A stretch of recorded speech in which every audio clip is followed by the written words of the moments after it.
Assalamualaikum warahmatullahi wabarakatuh. Saya Rizky Wahyu Basdiawati, NIM 19-110-5013, akan menjelaskan sedikit tentang PKL di Rumah Sakit Petrokimia Gresik. Selanjutnya yaitu ada 3 poin yang akan saya jelaskan, yaitu yang pertama,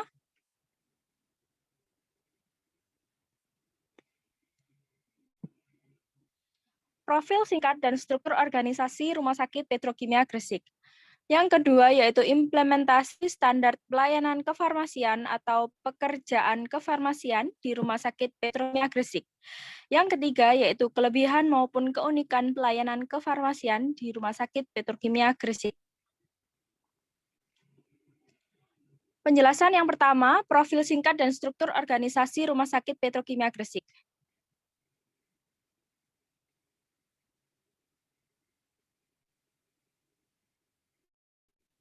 Rumah Sakit Petrokimia Gresik, 11 Maret 1992, Balai Kesehatan PT Petrokimia Gresik beralih status menjadi RS Petrokimia Gresik atau RSPG dengan diterbitkannya Surat Keputusan Kepala Dinas Kesehatan Daerah Tingkat 1 Jawa Timur berupa izin penyelenggaraan dan pendirian sementara.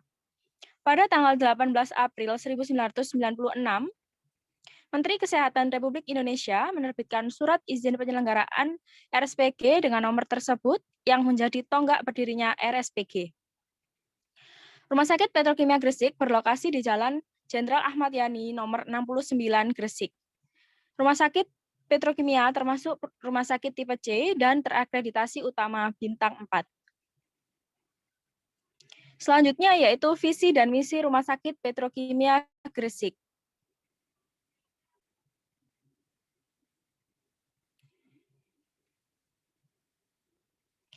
Visi Rumah Sakit Petrokimia Gresik menjadi penyelenggara layanan kesehatan yang unggul dan terpercaya. Misi dari Rumah Sakit Petrokimia Gresik adalah yang pertama, mengelola rumah dengan mengutamakan mutu dan keselamatan pasien. Yang kedua, memberikan layanan rumah sakit dan layanan kesehatan lainnya yang prima pada masyarakat industri yang mengelola rumah sakit yang peningkatan hasil usaha dan fungsi sosial. Yang keempat, menciptakan tata nilai kerja dengan menjunjung tinggi prinsip good corporate governance, budaya kerja yang dinamis dan menyesuaikan terhadap perubahan eksternal. Yang kelima, transformasi nilai pola pikir pada semua unit bisnis rumah sakit dan layanan kesehatan lainnya berdasar strategi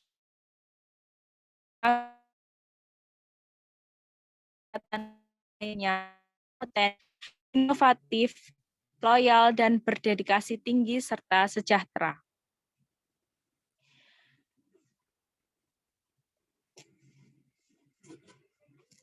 Selanjutnya yaitu struktur organisasi Rumah Sakit Petrokimia Gresik.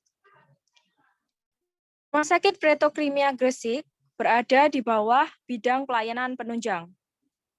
Yang di bawahnya ada instalasi farmasi, instalasi sterilisasi, instalasi radiologi, instalasi laboratorium, dan instalasi rekam medis.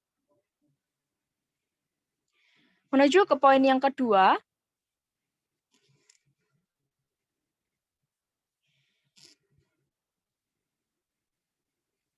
yaitu implementasi standar pelayanan kefarmasian atau pekerjaan kefarmasian di Rumah Sakit Petrokimia Gresik.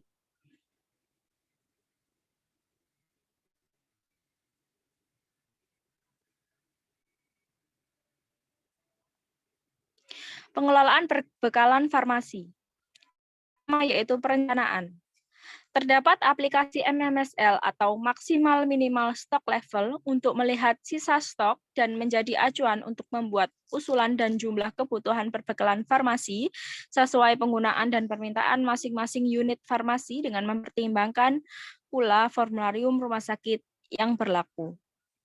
Yang kedua, yaitu pengadaan.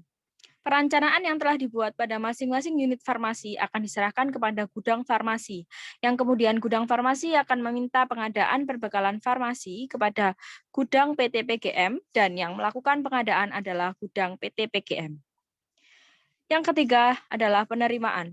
Penerimaan perbekalan farmasi dari gudang PT PGM ke gudang farmasi Ayani dengan memperhatikan beberapa poin, yaitu yang pertama, mengecek kualitas barang. Yang kedua, mengecek jumlah kemasan, jenis, dan jumlah obat sesuai dengan perencanaan atau tidak.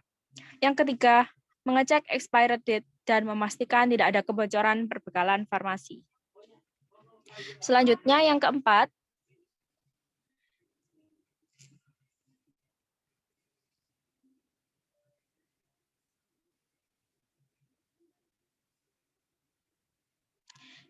yaitu penyimpanan. Penyimpanan perbekalan farmasi di instalasi farmasi RSPG berdasarkan stabilitas obat, bentuk sediaan, dan alfabetis. Penyimpanan perbekalan farmasi sesuai dengan bentuk sediaan dan dipisahkan sediaan farmasi yang digunakan untuk penggunaan luar dan penggunaan dalam. Penyimpanan perbekalan farmasi memperhatikan sistem FIFO atau first in first out maupun FEFO, first expired first out. Penyimpanan obat high alert harus terpisah dari obat lain dan diletakkan di lemari yang diberi label atau garis warna merah dengan tulisan high alert. Penyimpanan perbekalan farmasi yang mengandung narkotika dan psikotropika harus disimpan pada lemari kayu atau bahan lain yang kuat dan tidak mudah dipindahkan dan tidak terlihat oleh umum. Memiliki dua buah kunci yang berbeda yang dikuasai oleh apoteker penanggung jawab. Yang kelima yaitu pendistribusian. Proses distribusi perbekalan farmasi dimulai dari unit farmasi membuat permintaan ke gudang, setelah dari gudang melakukan pengeluaran barang ke masing-masing unit farmasi, dan dari unit farmasi dikeluarkan ke masing-masing ruangan, dari ruangan bertanggung jawab untuk digunakan oleh pasien. Pendistribusian perbekalan farmasi dilakukan setiap hari.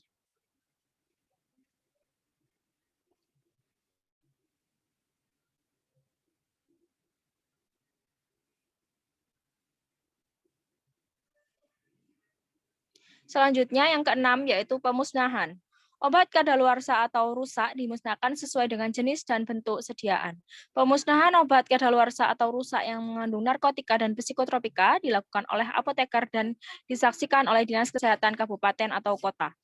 Pemusnahan obat selain narkotika dan psikotropika dilakukan oleh apoteker disaksikan tenaga kefarmasian lain yang memiliki surat izin praktik atau surat izin kerja. Pemusnahan dibutuhkan dengan berita acara pemusnahan. Resep yang telah disimpan melebihi jangka waktu 5 tahun dapat dimusnahkan.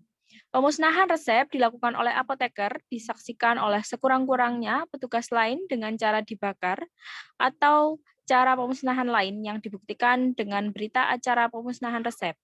Dan selanjutnya dilaporkan kepada Dinas Kesehatan Kabupaten atau Kota. Yang terakhir adalah pencatatan dan pelaporan.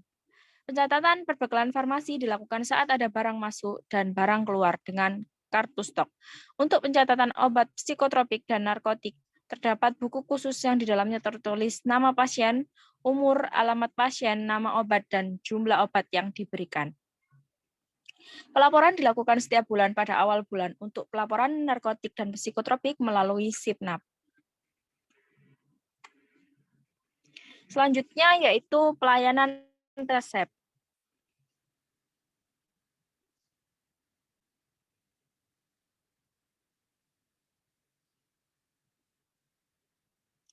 Pelayanan resep di farmasi rawat inap.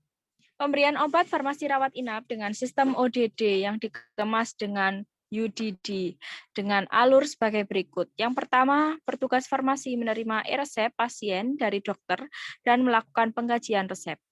Selanjutnya, menyiapkan obat atau alkes dan mengambil obat serta mengisi kartu stok. Yang ketiga, memberi pelabelan etiket sesuai dengan jadwal pemberian resep. Apabila resep sudah siap, akan dicek kembali kesesuaian dalam resep dan fisik oleh apoteker. Selanjutnya, petugas farmasi akan memasukkan dan membagi obat sesuai rak dalam troli pasien. Petugas farmasi melakukan serah terima obat dengan perawat menggunakan buku ekspedisi. Setelah semuanya selesai, Petugas farmasi akan mengentry jumlah obat atau alkes di komputer. Yang kedua yaitu pelayanan resep di farmasi rawat jalan. Yang pertama yaitu petugas farmasi menerima e-resep pasien dari dokter dan melakukan pengkajian resep. Bila ada yang tidak jelas, bisa konfirmasi kepada dokter penulis resep. Petugas farmasi memeriksa ketersediaan obat dan mengambil obat serta mengisi kartu stok. Selanjutnya akan menyiapkan obat dan memberi pelabelan etiket sesuai dengan bentuk sediaan, kemudian ditaruh nampan beserta resep. Resep yang sudah siap akan dicek kembali kesesuaian dalam resep dan fisik oleh apoteker. Petugas farmasi melakukan telaah obat sebelum diserahkan kepada pasien. Selanjutnya akan melakukan KIE kepada pasien.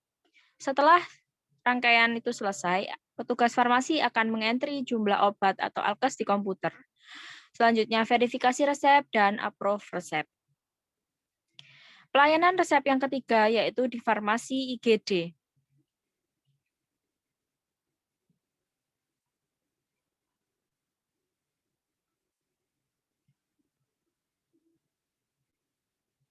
Pelayanan di farmasi IGD yaitu pemberian obat farmasi IGD kepada perawat. Dengan alur sebagai berikut. Yang pertama, petugas farmasi menerima e-resep pasien dari dokter dan melakukan pengkajian resep. Bila ada yang tidak jelas, konfirmasi kepada dokter penulis resep. Selanjutnya, memeriksa ketersediaan obat dan mengambil obat serta mengisi kartu stok. Selanjutnya, petugas farmasi menyiapkan injeksi alkes atau infus, kemudian ditaruh keranjang beserta resep. Kemudian perawat akan mengambil obat dalam keranjang dan melakukan double check dengan petugas farmasi. Perawat memberikan tanda tangan dalam resep sebagai bukti telah mengambil obat. Selanjutnya, petugas farmasi akan mengentry jumlah obat atau alkes di komputer, memverifikasi resep, dan approve resep. Apabila ada kondisi CITO, maka perawat IGD bisa langsung meminta obat terlebih dahulu dengan menulis buku ekspedisi. Selanjutnya kita akan masuk ke poin yang ketiga, yaitu kelebihan maupun keunikan pelayanan kefarmasian pada Rumah Sakit Petrokimia Gresik.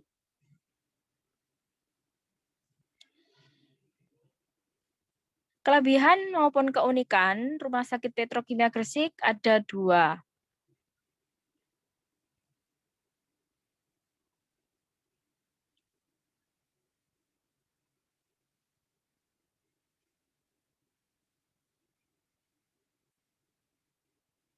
Yaitu kelebihan atau keunikan yang pertama adalah layanan telemedicine.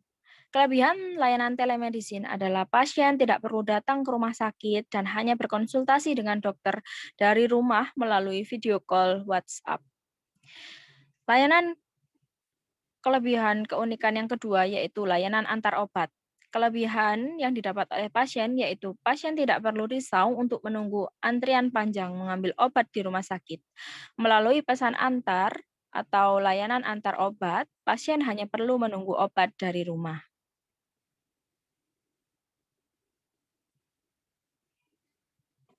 Sekian penjelasan dari saya, semoga memberikan manfaat atau pengetahuan lebih kepada teman-teman.